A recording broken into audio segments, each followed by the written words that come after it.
నమస్కారం. ఐడ్రీమ్ ప్రేక్షకులకు స్వాగతం. మంత్రం గురించి, ఉపాసన గురించి ఇవాళ మనం పూర్తిగా తెలుసుకుందాం. ఈరోజు మనతో పాటు ఉన్నారు ఓం స్వరూప్ గారు. వారితో మాట్లాడదాం. నమస్కారం అండి. శుభం తల్లి. మంత్రం నిత్యం చదివే వాళ్ళు ఉంటారు. ఇష్ట దైవాన్ని తలుచుకుంటూ ఆ దైవానికి సంబంధించిన మంత్రం చదువుతూ ఉంటారు. ఇంకొందరైతే కష్టానికి, ఇప్పుడు ఆరోగ్యం కోసం ఒక మంత్రం, ఐశ్వర్యం కోసం ఒక మంత్రం, ఉద్యోగం కోసం ఇంకొక మంత్రం, ఇలా చదువుతూ ఉంటారు కదండి. అసలు మంత్రం అనేది ఎలా బలాన్ని అందిస్తుంది? దీని గురించి కొంచెం డీటెయిల్డ్గా చెప్తారా? అంటే ఈ మంత్రం చదవడం వల్ల ఈ కష్టం నుంచి ఎలా బయటపడతాం, దానికి ఏమైనా ఎనర్జీ ఉంటుందా అనేది తెలుసుకోవాలని ఉందండి. ఏం లేదమ్మా, దీంట్లో తెలుసుకోవడం అవసరం కూడాను. ప్రాక్టీస్ చేస్తూ సాధన చేసే వాళ్ళకి అవసరం. మంత్రము, ఉపాసన, దీక్ష, నిత్య పూజ అనేటువంటివి ఏవైతే ఉన్నాయో, నిత్య పూజలో స్తోత్రాలు చెయ్యొచ్చు, పారాయణాలు చెయ్యొచ్చు, అవి ఇబ్బంది ఉండదు. ధూపం, దీపం, నైవేద్యం ఇవన్నీ నిత్య పూజలో వచ్చేస్తాయి మనకి. ఇక్కడ మంత్రము అంటే గురుముఖత రావాలి, ఏ మంత్రం చదివినా. ఎందుకంటే ఆ గురువు గారికి ఈయనకి ఏ మంత్రం సూట్ అవుతుందో ఆ గురువు గారు గ్రహించగలుగుతారు, ఆ గురువు గారికి శక్తి ఉంటుంది కాబట్టి. ఓకే, గురుముఖత తీసుకోవాలంట, తప్పదది. ఏ బీజాక్షరం ఇవ్వాలో కూడా ఆయనే నిర్ణయిస్తారు. అలాగే మీరు నాకు ఈ భగవంతుడు ఇష్టం చిన్నప్పటి నుంచి అని చెబితే కూడా దానికి సంబంధించింది కూడా గురువు గారు మీకు కృప చేయొచ్చు. మంత్ర దీక్ష తీసుకున్నాక దానికి నియమాలు, నిబంధనలు ఉంటాయి. దాని ప్రకారం చేసుకుంటే తప్పకుండా దాంట్లో లైఫ్ ఎనర్జీ ఎంటర్ అవుతుంది. ఆ మంత్ర దీక్ష వల్ల ప్రాణశక్తి పెరుగుతుంది. అప్పుడు మీకు మంచి జరుగుతుంది, దాంట్లో సందేహం లేదు. వాక్శుద్ధి కూడా పెరుగుతుంది, ఆరోగ్యం ఇస్తుంది. మీరు కొన్ని మీకు తెలియకుండానే అలా ఎదుటి వాళ్ళని చూడడంలో ఆ శక్తి మీలో ఉన్నందుకు కొన్ని విషయాలు అవగతం అవుతాయి.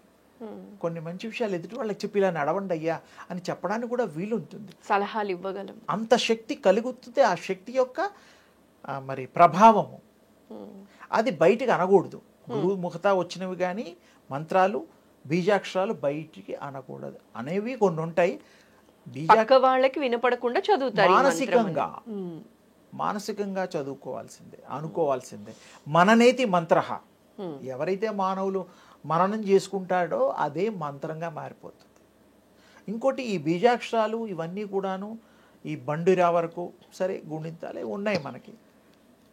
ఈ యొక్క మొట్టమొదలు శివస్వామి, కైలాసపతి, కైలాసనాథుడు, ఆయన డమరుకంలోంచి ఈ శబ్దాలు పుట్టాయనేటువంటిది మనం విన్నాం, అది తెలుసుకున్నాం. డమరుకంలోంచి శబ్దాలు వచ్చాయన్నమాట. అలాగే పార్వతీదేవికి కూడా కొన్ని మంత్రోపదేశాలు చేశారు స్వామివారు, శివస్వామి, అది కూడా చరిత్ర ఉన్నది. తర్వాత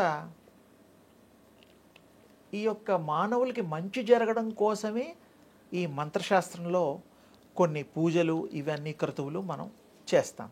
అంటే మన కర్మని మనం అనుభవించే విషయం, కర్మని అనేటువంటిది కర్మ అనుభవించడం కోసమే ఈ జన్మ తీసుకుంటున్నాం. అది కర్మ అనుభవించకపోతే మళ్ళీ జన్మ ఇంకా తప్పదు. ఇప్పుడు మరి ఈ మంత్రం తీసుకుంటే మన కర్మానుసారం మనం అనుభవించే కష్టం నుంచి బయటపడటానికే మనం మంత్రం తీసుకుంటాం కదా గురు? కాదు నాన్న, ఒక దెబ్బ తగులుతుంది, రాతితో కొట్టిన దెబ్బ గట్టిగా రక్తం చిందించేట్టుగా తగులుతుంది. ముఖం మీద కొట్టినా, ఏ భాగంలో కొట్టినా. ఈ మంత్ర దీక్ష వల్ల మీకు జరిగే కష్టము, నష్టాలు ఇవన్నీ కూడా పువ్వులతో కొట్టితే ఏం తగులుతాయి? తగలవు. ఆ పువ్వు అంతా సుకుమారంగా ఉంటుంది. ఈ యొక్క దీక్ష వల్ల చేయడం వల్ల, ఈ మంత్రోపాసన చేయడం వల్ల ఆ కష్టాన్ని తేలికగా అనుభవించగలుగుతారు. కష్టంలా అనిపించదు. కష్టం పడకపోతే పూర్వజన్మలో ఇది వదిలినే మీరు చేస్తారు, మరి ఇది చేయకపోతే మళ్ళీ జన్మ కర్మ మనం అనుభవించాల్సింది. కానీ మంత్ర సాధన కారణంగా తేలికవుతుంది. మీకు అలా దాటవేయగలుగుతారు. ఆ మంత్రంలో ఉండే శక్తి, బీజాక్షరంలో ఉండే శక్తి అలాంటిది. ఈ విషయం చాలామంది తెలుసుకోవాలి. నిత్యగాయత్రి చేసిన, మరి వేరే బీజాక్షరాలు, దేవుడు బీజాక్షరాలు పలకూడదని నేను చెప్పడం లేదు. అవన్నీ గురుముఖత తీసుకుంటే అది విశేషంగా మనకి మంచి ఫలితాన్ని అందిస్తుంది. ఇస్తుంది. దాంట్లో సందేహం లేనే లేదు, అనుమానం లేదు అమ్మ. అయితే ఈ మంత్రం విధి విధానాలు ఏంటి గురుజీ? అంటే మంత్రం ఇప్పుడు విధి ఏంటి అంటే విధానాలు- లైఫ్ స్టైల్ చేంజ్ వచ్చేసింది, వర్కింగ్ స్టైల్. ఇప్పుడు కూడా బయట మీరు వెళ్ళటం, ఇంత రావటం. మార్పు చేసినా, ఇంత నవీన సామ్రాజ్యంలో ఉన్న ఈ యొక్క ప్రపంచంలో ఒక 5 నిమిషాలు 10 నిమిషాలు ఇంట్లోంచి బయలుదేరే ముందరే ఇవన్నీ పూజా పునస్కారాలు చేసుకోండి, ధ్యానం చేసుకోండి. ఏ మాత్రం వీలైనా బ్రాహ్మీ ముహూర్తంలో లేచారనుకోండి, బ్రహ్మముహూర్తం అది. అప్పుడు నిశ్శబ్దమే కాకుండా ప్రపంచం యావత్తు కూడా అదొక న్యూట్రల్ వేవ్స్ తిరుగుతూ ప్రయాణం చేస్తూ ఉంటాయి. అప్పుడు మీకు ఏ ఇబ్బంది ఉండదు. అందుకనే బ్రహ్మముహూర్తం అన్నారు దాన్ని. బ్రహ్మోపాసనకి సరి అయిన టైం అది. అందుకనే అందరూ కూడాను మనలా అంటే ఈ మానవులు, ఋషులు 24 గంటలు ఆ పని చేసేవాడికి ఏ ముహూర్తం అక్కర్లేదు. ఎందుకంటే ముహూర్తం ఎందుకు వాడికి? సతత ఎప్పుడు బ్రహ్మస్వరూపాన్ని ధ్యానం చేస్తున్నాడు. ఇంటర్వెల్స్ ఉండవు, గ్యాప్లు ఉండవు. ధ్యానంలోనే సర్వకాల సర్వావస్థల యందు కూడాను ఆ బ్రహ్మలోనే ఉంటూ ఉంటాడు వాడు. అది వేరు. ఆ మనుషులు ఆ ఎంచుకునే విధానం వేరు. ఈ మానవ శరీరంలో ఇప్పుడు కూడా మనం వాళ్ళ అంత కాకపోయినా కొంత ఈ ఎనర్జీ సరిపోయేంత, మన బ్రతుకుని బాగుపరుచుకునేంత చేసే ప్రతి పనిలో ఫలితం వచ్చేటట్టుగా మనం ఈ జీవన విధానాన్ని మంచి మార్చుకొని, మంచి అలవాట్లతో, మంచి సంసారంతో, మంచి భార్య పిల్లలతో, మంచి గృహంతో, బంధువులతో సఖ్యతగా ఉంటూ మనం ఈ జీవితాన్ని తెలుసుకోవచ్చు, చేసుకోవచ్చు. సేమ్ టైం ఇంకొంచెం బాగా చేయగలిగిన వాళ్ళకి ఫ్యూచర్ కూడా వాళ్ళకి అర్థమవుతుంది. ఇప్పుడు ఉద్యోగస్తులు రిటైర్మెంట్కి 58-60 ఉంది. మరి గవర్నమెంట్ ఫిక్స్ చేసింది, మీరు చేరడానికి 25-24లో ఎంటర్ అవుతారు. మిగతావన్నీ మరి ట్రావెలింగ్లోనూ లేకపోతే 3 ఏళ్ళకి ట్రాన్స్ఫర్స్ ఉంటాయి. ఫైనల్గా రిటైర్మెంట్ ఈజ్ దేర్. ఆ తర్వాత ఆ డబ్బులతో వీళ్ళు మిగతా శేష జీవితాన్ని విశేషంగా గడపడం కోసం వాళ్ళు దాచుకుంటారు. ఆరోగ్యరీత్యా బీమాలు, ఇన్సూరెన్స్ ఏవో ఉంటాయి. ఇవి ఎంత సత్యమో ఆత్మ ప్రయాణంలో కూడా అవి ఏవైతే చేసుకుంటాయో అందులో ఇన్సూరెన్స్లు ఉండవు, కానీ ఈ పద్ధతులు ఉండవు. కానీ వాళ్ళకి సర్వశక్తి సంపన్నులుగా అయి ఏవేవి చెయ్యాలో ఆత్మ అన్నీ చేసేసుకొని ఆ యొక్క పరమాత్మలో లీనమైపోయి తన్ను తాను తెలుసుకొని కావలసినప్పుడు మళ్ళీ అది రాగలిగే శక్తి కూడా ఉంటుంది. ఇప్పుడు మనం విదేశాయనం చేస్తూ ఉంటాం, మళ్ళీ మన ఇంటికి రావడమే తప్పదు, రావాలి సొంత. కానీ ఈ మానవులకి ప్రాణం ఎప్పుడు వదిలేది తెలియదు కదా. ఎవరికి తెలియదు అది. ఎవరికి అంటే సాధన చేసిన వాళ్ళకి తెలుస్తుంది. ప్రాణం ఎప్పుడు వెళ్తుందో కూడా తెలుస్తుంది. అసలు 100% అనేది ఒక లెక్క అయితే 101% కూడా చెప్పచ్చు. ఎంతోమంది యోగులకి చెప్పారు, తెలుసు వాళ్ళకి. మీరు ఇప్పుడు అనుకుంటున్న అంటే అరుదుగా ఇలాంటి అరుదుగానే ఉంటాయి. ఆ ప్రాక్టీసెస్ కూడా అర్థే చేశారుగా వాళ్ళు. ఆ యొక్క దైవ మార్గంలో ఉపాసనలో చేసిన వాళ్ళకి అది తెలుస్తుంది పక్కగా.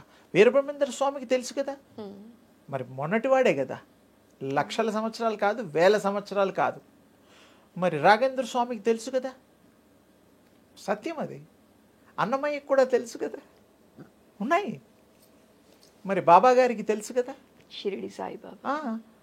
మరి ఎవరికి తెలియదు? ఇప్పుడు మనకి చాలామంది ఉన్నారు, మీరు లెక్క పెట్టుకుంటే 60-70 మంది ఈ మధ్యకాలం వాళ్ళు కూడా తెలుస్తుంది.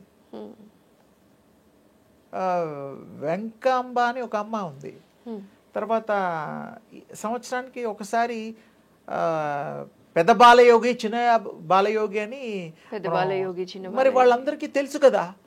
అన్న ఆహారాలు ఏమీ లేకుండా మానేసి భూగృహంలో కలెక్టర్ గారు తాళాలు వేసేసి సీల్ వేసేవారమ్మా. శివరాత్రి రోజు సీల్ తీసేసి ఆయన గారిని బయటికి తీసుకొచ్చేవారు. ఎంత గొప్ప విషయం. మరి 1 year తినకుండా ఉన్నాడు, ఆ తర్వాత కూడా 30-40 ఏళ్ళు తినకుండా ఉన్నారు కదా. అంటే తిండి కాదు వాళ్ళకి, పంచభూతాల్ని బంధించేటువంటిది ఆ ఉపాసనలో శక్తి వస్తుంది. మళ్ళీ మామూలుగా తేజస్సు కూడా ఉంటుంది, పోదు. ఇప్పుడు మీరు ఉపాసన గురించి మాట్లాడారు కాబట్టి ఇంకొక సందేహం అడుగు నాన్న. ఇప్పుడు మనకి ఏంటి అంటే ఉపాసన చేస్తూ ఉంటాం. ఒక్క వాళ్ళ ఇష్ట దైవాన్ని కానీ, ఎవరైనా ఇట్లా సరే. కానీ నిత్య ఉపాసన ఎక్కువగా చేయటం వల్ల ఈ ఉపాసన చేసే విధి విధానాలు ఏంటి? ఈ ఉపాసన చేయటం వల్ల వీళ్ళలో ఎలాంటి మార్పు అనేది మనం చూడొచ్చండి? వీరు ఏదో నిర్ణయం తీసుకొని ఒక మంత్రం, హ్మ్. ఒక సాధన తీసుకున్నప్పుడు ఏకాగ్రత చాలా అవసరం. అది లేకపోతే మంత్రం ఫలించదు. సో మంత్రం వేరు, ఉపాసన వేరు. మంత్రం ఏమో తీసుకోవడం, ఉపాసన అంటే ఆ మంత్రంతో చేసేటువంటిది. ఉపాసన అనే దానికి ఇంకో అర్థం కూడా ఉంది. ఆసన, హ్మ్. దగ్గరగా అని అర్థం. హ్మ్. ఉప అంటే దగ్గరగా, ఆసన కూర్చోవడం అవుతుంది. ఉపాసన భగవంతుడి యొక్క కృపను పొందడానికి కూడా ఒక చేష్ట అవుతుంది. అంతే ఉపాసన అంటాం, ఉపాసించడం అంటాం. నేను అమ్మవారు ఉపాసకుడినండి అంటారు. అమ్మవారిని ధ్యానం చేస్తూ ఉంటాడు. 24 గంటలు మానసికంగా చెయ్యొచ్చు, తప్పులేదు. ఎవరైనా చెయ్యొచ్చు. స్త్రీ పురుష వయోవృద్ధ భేదం లేదు దాంట్లో. సకల జీవులు చేస్తున్నాయి కదమ్మా. ఇప్పుడు చరాచరమైన అన్నీ చేస్తున్నాయి. మీకు తేలికైపోతుంది. మీకు ఒక పని చేయడంలో ఈ ఏకాగ్రత, ఈ మంత్రం చేయడం వల్ల శక్తి వస్తుంది. ఆ పని సక్సెస్ అవుతుంది. ఉద్యోగానికి ఇంటర్వ్యూకి వెళ్తారు, మీ మంత్రసిద్ధితో ఆ ఉద్యోగం మీకు లభిస్తుంది. వాడికి మీరు నచ్చుతారు. మీలాగా 10 మంది వెళ్ళినా మీరే నచ్చుతారు, ఎందుకంటే మీరు ఉపాసన చేస్తున్నారు కాబట్టి. ఉపాసన, ధ్యానము, భగవద్ ఆరాధన చేసిన వాళ్ళ ముఖ వర్చస్సు, వాక్ శుద్ధి వేరే ఉంటుంది. ఎదుటి వాళ్ళు ఏమడిగినా జవాబు చెప్పగలుగుతారు. అలాంటి వాళ్ళలో మొహంలో మొహం ఇలా పెట్టి, కళ్ళలో కళ్ళు పెట్టి చూడలేరు. ఎందుకంటే ఆ దైవశక్తి ఉంటుంది, ప్రాణశక్తి ఉంటుంది. అలాంటి వాళ్ళు ఏ పనైనా సాధించగలుగుతారు, చేయగలుగుతారు, వాళ్ళ గురించి తెలుసుకోగలుగుతారు. ఇప్పుడు మనం నిర్ధారణ చేయడం లేదా, పలానా ఊరెళ్ళి 3 రోజుల్లో రావాలి, 4 రోజుల్లో రావాలి, చేసుకొని వస్తున్నామా లేదా? అది కూడా మరి ఆత్మ కూడా, స్వరూపం కూడా ఈ శరీరంలో వచ్చింది. అందుకే ఆ పనులు చేసుకోగానే పాపం దాని దారిన అది వెళ్ళిపోతుంది. దానికి తెలుస్తుంది ఎప్పుడు వెళ్తుందో మనకు తెలియదు. ఎందుకంటే ఈ విషయవాంఛల్లో ఉన్నందుకు మనకు తెలియదు. రేపేం కాదు, నిద్రపోయి పొద్దున్న లేవడం కూడా మనకు తెలియదు. గిల్లుకోవాలా, ఎస్ బతికున్నాం, బతికే ఉన్నాం, అలా ఉంది పరిస్థితి. అదే మీరు ధ్యాన పద్ధతుల్లో కనుక తెలుసుకుంటే మీకు తెలిసిపోతుంది. ఈ బాడీ గురించి తెలుస్తుంది, రుగ్మతలు తెలుస్తాయి, ఉపశమనాలు తెలుస్తాయి, సెల్ఫ్ హీలింగ్ కూడా అవుతుంది. ప్రాణం జబ్బులు కూడా తగ్గించుకోవచ్చు. అలాగే వాటర్ థెరపీ కూడా ఉంది. తీర్థం, ఒక రాగి చెంబు తీసుకొని నీరుని చక్కగా మడి నీరు పెట్టుకొని, చెయ్యి మూత లాగా పెట్టుకొని, మీకు ఇష్ట నామాన్ని, ఇష్ట దైవాన్ని ప్రార్థన చేస్తే ఈ బాడీలో యూనివర్స్లోంచి వచ్చే తరంగాలు ఈ బాడీ స్వీకరించి ఈ చేయి ద్వారా ఆ నీళ్లలో అవి ప్రవహించి, ప్రసరించి, శక్తివంతంగా తయారయ్యి ఆ నీరు మంత్రతీర్థంగా మారి మీ జబ్బులన్నీ తగ్గుతాయి, మంచి ఆలోచనలు వస్తుంది, ఆరోగ్యం వస్తుంది. సంకల్పం చేసి వేరే వాళ్ళకి ఇస్తే వాళ్ళ జబ్బులు కూడా తగ్గుతాయి. ఇది పూజా విధానంలో తరచు లలితా మనం సహస్రనామం ప్రతిరోజు సంకల్పం చేసుకునేటప్పుడు పంచపాత్రలో నీటికి కూడా అట్లా చెయ్యొచ్చు. చేస్తూ దాన్ని ప్రాణశక్తిగా చెయ్యొచ్చు, మీలో ఉంది. అందుకోసం కొంతమంది దేవుళ్ళు పోస్టర్స్ గమ్మత్తుగా మీరు చూడండి ఇలా ఉంటాయి. ఇలా అంటే యూనివర్స్లోంచి తీసుకోవడం, ఇలా వస్తుంది స్వీకరించడం. ఇలా అంటే ఇవ్వడం, ఇంటేక్, ఇదేమో ఇవ్వడం. ఇది మనం దేవతల ఫోటోలు చూడండి ఎక్కడన్నా గుళ్ళల్లో, ఆల్మోస్ట్ ప్రతి ఇలా ఉంటాయి. దేవతామూర్తిది మోస్ట్లీ ఇట్లనే అంటే ఏమిటి, వాళ్ళకు కూడా ఈధర్లోంచి పవర్ తీసుకోవడమే. స్వతహాగా శక్తి ఉన్నా కంటిన్యూస్గా తీసుకుంటూ ఉంటారు. రాముడు, కృష్ణుడు, దేవుళ్ళని అందరూ కూడాను, వాళ్ళు శివుడు కూడా మానసరోవర్ మరి కైలాష్లో కూర్చుని తపస్సు చేసినట్టుగా మరి చరిత్ర చెప్తోంది. వాళ్ళకు కూడా ఎందుకంటే వాళ్ళే దేవుళ్ళు కదా, అంటే దేవుళ్ళు కూడా ఆ దివ్య ఆదిపరాశక్తిని ఉపాసిస్తారు. ఆ శక్తిని మీరు పొందుతారు, శక్తితో ఇతరులకు కూడా ఇస్తారు. ఆ గుణాలు, దేవుణ్ణి ఏ దేవుళ్ళని మీరు పూజిస్తే ఆ గుణాలు మీకు వస్తాయి. ఇది ఇంకో పాయింట్. రాముడిని పూజ చేస్తే ఆయన నెమ్మదిదనం, ఆయన ఆలోచనలు, ఆయన విధానం మీకు వస్తుంది. కృష్ణుని పూజ చేస్తే కృష్ణుడికి సంబంధించిన గుణగణాలు మీకు వస్తాయి. ఏ దేవుణ్ణి పూజ చేస్తే ఆ గుణగణాలు మీకు వచ్చి తీరాలి, అందులో సందేహం లేదు. మీరు ఉపాసన చేసేది అందుకు కదా. ఇప్పుడు లక్ష్మీ నరసింహస్వామిని ఉపాసన మీరు చేశారనుకోండి, ఉగ్రరూపం వస్తుంది, మీకు ఉగ్ర రూపం వస్తుందంటారా? వాళ్ళ టైం పడుతుంది. మీరు ఎంటర్ అయిన తర్వాత చేసిన తర్వాత అలా గాండ్రించకపోవచ్చు. ఎందుకంటే లక్ష్మీ నృసింహ స్వామిని ఇష్టపడే భక్తులు చాలా బోల్డంత మంది మంది ఉన్నారు, ఉన్నారు. ఉపాసన చేసే వాళ్ళు బోల్డంత మంది ఉన్నారు. ఏ దేవుణ్ణి ఆరాధిస్తే ఆ ఆ స్వభావం గుణాలు వస్తుంది వచ్చి అన్నప్పుడు తీరుతాయనేది సత్యము, తప్పదది. ప్రహ్లాదుడు కోరాడు, వచ్చారు, సంహారం వాళ్ళ నాన్నగారిని హిరణ్యకశిపుణ్ణి చేయడం, ఆ స్తంభం నుంచి రావడం అంతా. మరి దేవుడు పిలిస్తే కూడా పలికాడు కదా, అదొక సాక్ష్యం ఉంది కదా. ఇప్పుడు లక్ష్మీ నృసింహ స్వామిని ఆరాధించి లైక్ ఉన్నత స్థితికి వెళ్ళిన వాళ్ళు అన్ని చాలా రకాలుగా వాళ్ళ బంగారు బాట చేసుకున్న వాళ్ళు బోల్డంత మంది భక్తులు ఉన్నారు. ఉంటారు. కానీ అందులో అతి తక్కువ మందికి ఆ స్వరూపాన్ని నేను చూశాను, కానీ అంతలా చూడలేదు. బట్ నేను ఆ క్వాలిటీస్ ఉంటాయంటారా? నేను మీకు చెప్పడం అనుభవంతో చెప్తున్నా. నేను ఉపాసనలో లక్ష్మీనరసింహస్వామిది 1966-67లో చేశాను. ఆ స్వామిని పూర్తిగా అర్థం చేసుకొని స్వామి కృప పొందడానికి నాకు కలిగింది, వారి యొక్క కృప కలిగింది. అలాగే కృష్ణస్వామిది చేశా, అమ్మవారిది చేశా. ఇక్కడ చెప్పుకోవడానికి భగవత్ స్వరూపులు కొన్ని ఉన్నాయి. నేను చేశా, వారు కరుణించి నాకు కృప చేశారు. అర్థమైపోయింది. అంటే అనుసంధానం మీ ఆత్మకి భగవంతుడికి సంబంధం ఏర్పడుతుంది, తదేకంగా చెయ్యాలి. అదే కానీ కొద్ది రోజులు చేసి ఆపేస్తాము అంటే కుదరదు. కానీ మీరు ఒకసారి అది పొందిన తర్వాత మీరు మధ్యలో గ్యాప్ తీసుకున్నా ఏం కాదు. అంటే ఇప్పుడు పారమార్థికంలో కాకుండా ఈ నిత్య జీవితంలో విషయానికి పోల్చడానికి డ్రైవింగ్ ఉంటుంది, స్విమ్మింగ్ ఉంటుంది. డ్రైవింగ్ నేర్చుకున్నప్పుడు వరుసగా నేర్చుకుంటారు, 10 రోజులు, 20 రోజులు, నెల రోజులు. స్విమ్మింగ్ కూడా అంతే ఆల్మోస్ట్ ఆల్. తర్వాత రోజు నేర్చుకుంటారా వెళ్ళి, అవసరమైనప్పుడు డ్రైవ్ చేస్తారు. స్విమ్మింగ్ కూడా జస్ట్ లైక్ అంతే. భగవంతుడికి ఒక్కసారి లింక్ అయిన తర్వాత, కాంటాక్ట్ అయిన తర్వాత ఎప్పుడు మీరు భగవంతుని తండ్రి రావయ్యా అంటే వచ్చేస్తాడు. సిరికిని చెప్పడు, భార్యకి కూడా చెప్పకుండా వచ్చేస్తాడు. ఎందుకు వస్తాడంటే అంత ఆత్రుతతో పిలిచాడు కాబట్టి. ఇది చిన్న అదే మీకు అర్థం కావడం కోసం ఉపమానమే, కానీ అది ఇది సంబంధం లా. అందుకని ఏ దేవుడైనా ఎవరు పిలిచినా వస్తారు. పైగా మీరే దేవుళ్ళని ఇందాకే చెప్పా, అహం బ్రహ్మాస్మి అని ఊరికే అనలేదు. మీలో ఉండే దైవత్వాన్ని తెలుసుకోండి, మీరు దివ్య స్వరూపులు కండి, ఆ దివ్య శక్తిని పొందండి. అంతకంటే ఇంకా గొప్ప అదృష్టం ఏముంది? ఇందులో రూపాయి ఖర్చు లేదు, రోజు చేసుకోవచ్చు. రాత్రిపూట చేసుకునే దాంట్లో ఒక సౌఖ్యం ఉంది. కాన్స్టెంట్ రిమెంబరెన్స్ అంటాం మేము. నిద్రపోతూ స్మరణ చేస్తూ పడుకోండి. మీకు తెలియకుండా శరీరం రెస్ట్లో ఉన్న ఆత్మ మాత్రం అది నామం చేస్తూనే ఉంటుంది. మీరు వద్దన్నా కూడా ఈ షట్చక్రాలు నామం చేస్తూనే ఉంటాయి. కొన్ని వేల సార్లు చేస్తాయి రోజు, సహస్రారం వరకు. చాలామందికి అది గమనించారు. అది విడిగా ఉపాసనలని చక్రం, మరి ఆ చక్రం ఈ చక్రం అని విడివిడిగా కూడా చేస్తూ ఉన్నారు. చక్ర సాధన తప్పు లేదు, మీరు వద్దన్నా అవి చేస్తూనే ఉంటాయి. ఇంకా మీరు దాన్ని more force you are getting అంతే, తప్పులేదు. అయితే చాలా వివరంగా తెలియచేశారండి మాకు. ఇదివరకు మంత్ర సాధన, ఉపాసన, ఇట్లాంటి ఇష్టదైవాన్ని ఎలా ఆరాధించాలి, ఇలాంటివన్నీ చాలా కన్ఫ్యూజన్స్ ఉన్నాయి. ఈ కన్ఫ్యూజన్స్ అన్నీ కూడా క్లియర్ అయ్యాయండి. నమస్కారం అమ్మ. శుభం.